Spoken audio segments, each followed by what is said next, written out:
Hey folks, it's time to talk about music again. Now, before I get into it, I'm gonna say this up front that I am not talking about Taylor Swift's record. I know this is probably coming out on the day that record releases, but at the time of recording this, it's not out yet. So I'll get to that eventually, because I definitely have some opinions on the songs that she's put out so far. Anyway, on to the show. Welcome to Squeaky Jams.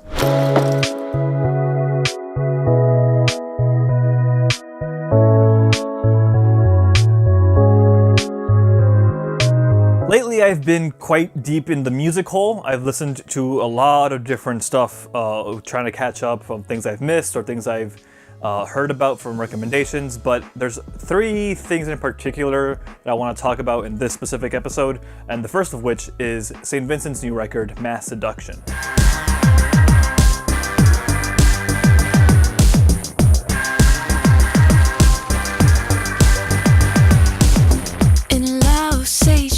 The winter never comes. I'm a big fan of St. Vincent. I love her style and her sound, and I've seen her live and she really knows how to put on a show, but her most recent record is the first to really sink its teeth into me. I've enjoyed all her previous records, but I've fallen off of them fairly quickly, especially the last one, her self-titled one, St. Vincent. They've always been a time and place kind of thing. I listen to it for a bit, I really dig it, and then I move on. But Masseduction isn't that. Masseduction is an album that I keep going back to every week, going, oh, I really want to hear this all the way through from beginning to end again. I'm not quite sure why. It might be because she's incorporating more synth sounds into it, but I think it's more than that, something I haven't quite pinpointed just yet. The album starts off really strong with songs like Pills or the title track, and it gets a little weaker near the second half, but I think altogether it's some of my favorite stuff I've listened to this entire year. As for what are some of my favorite tracks, I think some of the slower ones are the ones that really stick with me.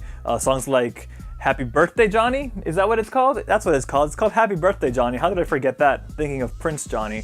And the other one is New York. Next up, I'm not just going to talk about one album. I'm going to talk about a band that I was going to say discovered, but that's not true because I've heard of them before. I just never really dug deep into their catalog.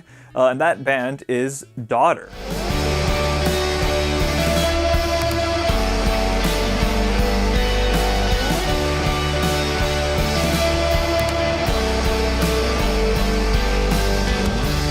So for a little while now, people have been telling me that I should go listen to Daughter, and it's just something I never got around to.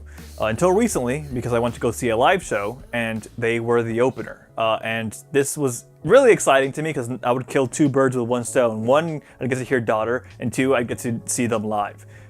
And as they played, I immediately got really into it. They had this alt-rock, indie, folk, moody sound that I really love, and it makes a lot of sense now why people would be recommending me this, because of course I would like this kind of music. They have 2 albums out right now, 3 if you count their Life is Strange project, but I'll get to that later.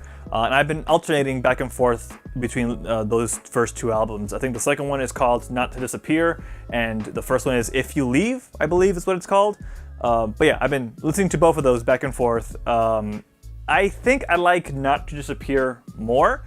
But that's not to say, If You Leave isn't like right here in the front of my brain either. Like I really enjoy both of these records, and I'm going to be playing them both, alternating for a good while to come, I think. I think my favorite track on Not to Disappear is track 4, How. There's something about that guitar riff that reminds me of something, and I don't know what it reminds me of. I think it's either a song that I really liked long time ago, or a riff, or like a TV show, or a moment in my life. I don't know, but it gives me, like, it triggers something in my brain that's like, hey, this melody, it's close to something, and I'm not sure what that something is. I don't like when songs like do that, when they are able to like pull something from the back of my brain that I can't quite pinpoint. On If You Leave, I really like Still and Youth. Youth is like the song that got really popular, I think, from what I hear. And Still, just the chorus of that song, it's really catchy. Still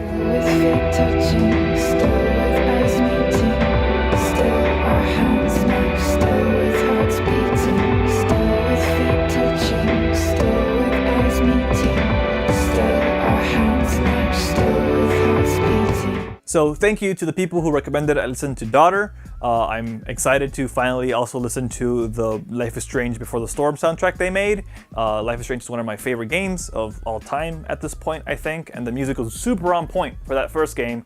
So hearing what they came up with for this other game is going to be a real fun experience, I think. Anyway, moving on from Daughter to my favorite thing I want to talk about today, and maybe my favorite thing out of this entire year in regards to music, is the reason why I saw Daughter live is because they opened for The National, one of my favorite bands, and they put out a new record, and that record is incredible. It's called Sleep Well Beast. I say your name, I say I'm sorry, I know it's not working, I'm no holiday. As you can see, I put that record right there for the sake of this video. The National's new record, Sleep Well Beast. I said it a little earlier, but I think this might be my favorite record or anything I've listened to this entire year. Boy, do I love just pure adoration and admiration for this record. It's dark, it's moody, it has weird electronic sounds thrown about here and there that really kind of put it all together once you listen to the whole album all the way through. Like, you can hear how other songs tie in to songs before it, just through the sounds they have within them. It's also fairly quiet compared to the National's discography before that. A lot of their earlier stuff is very screamy, very loud. Some of their more recent stuff is a bit quieter and a bit down tempo, but it still has that feel of you can belt out these songs. This one is a lot more just like whispering into your ear, or just like talking in a really low voice, just letting it kind of rumble, kind of like that, but better. And I think it's that just entrances me when I listen to a lot of the songs. The title track in particular, Sleep Well Beast, the way that song ends is just hypnotizing and haunting. I'll still destroy you someday, sleep well, please, you as well, peace. I'll still destroy you someday, sleep well, peace, you as well, peace. Choosing some standout tracks to recommend is a really hard task, I think. I think you should just listen to this album from beginning to end, all the way through, because there's something in each track that I want to talk about, really. If I had to choose, I would split it between the title track, Sleep Well Beast, Dark Side of the Gym, that has a really lovely, just beautiful little riff. I don't know if it's a guitar riff or a piano riff, because it sounds like a guitar on the album a little bit, but it's played with a piano live.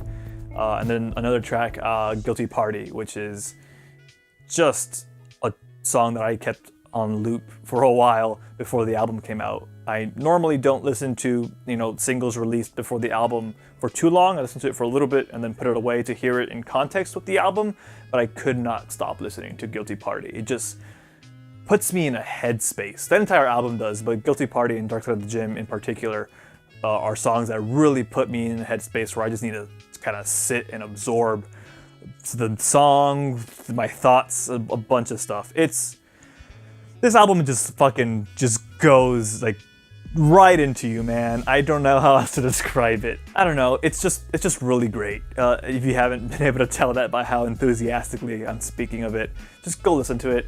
And I don't know. In particular, I actually would like to hear what you think about this album if you listen to it specifically. So let me know, comments and all that nonsense. Anyway, thank you for watching this next episode of Squeaky Jams. We'll have another episode sooner rather than later, I think, because I want to talk about Taylor Swift's new album. I'm pretty sure I'm going to want to talk about that. So expect that soon-ish. I'm not going to promise anything. I never should promise anything because production time is weird. Anyway, thanks for watching. Let me know what you're listening to down there in the comments, or find me on Twitter, which should be in my lower third somewhere. And catch you next time. That was a weird outro. Bye-bye.